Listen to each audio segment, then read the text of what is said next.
कोण गोळीबार करतंय, कोण कोयत्याने वार करतंय।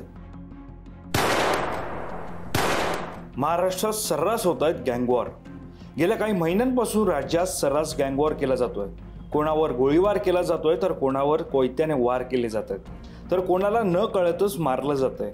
सातत्याने सुरू असलेल्या या घटनांमुळे महाराष्ट्र पुरता हादरलाय। महाराष्ट्रातील अनेक भागात अशा घटना घडतात, त्यामुळे संबंधित परिसर आणि आजूबाजूच्या भागांतील नागरिकांमध्ये भीतीचं वातावरण निर्माण झालंय। वारंवार अशा घटना घडत असल्यामुळे पोलीस नेमकं या गँगवॉरवर आळा कधी घालणार असा सवाल आता उपस्थित होत आहे। अशा देशाची आर्थिक राजधानी असलेल्या मुंबईच्या नजीकच्या असलेल्या बदलापूर परिसरात गोळीबार झालाय। विशेष म्हणजे हा गोळीबार बदलापूर रेल्वे स्थानकात झाला। परिणामी या घटनेने बदलापूर शहर पुरतं हादरलंय। तर पाहूयात गोळीबार होण्याचं नेमकं कारण काय आणि ते प्रकरण काय।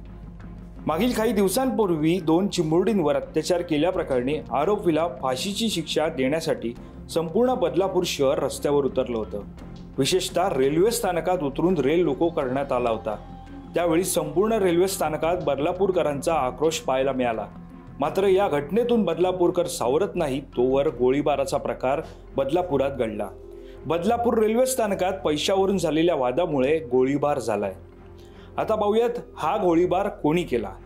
बदलापुरातील होम प्लॅटफॉर्मवर गुरुवारी सायंकाळी 6 वाजण्याच्या सुमारास गोळीबाराची घटना घडली।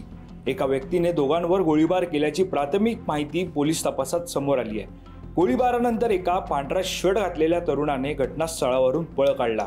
या प्रकरणी पोलिसांनी अधिक तपास केला असता पैशाच्या वादातून मित्रानेच मित्रावर गोळीबार केल्याचे उघडकीस आले आहे। या प्रकरणी एकाला अटक करण्यात आली। 4 जणांमध्ये झालेल्या वादातून हा गोळीबार झाल्याची माहिती रेल्वे पोलिसांनी दिली। सध्या आरोपीने बंदूक कुठून आणली याचा तपास पोलीस करत आहेत। दरम्यान बदलापूर स्थानकात प्रवाशांची गर्दी असताना झालेल्या या गोळीबाराच्या घटनेने परिसरात एकच खळबळ उडाली।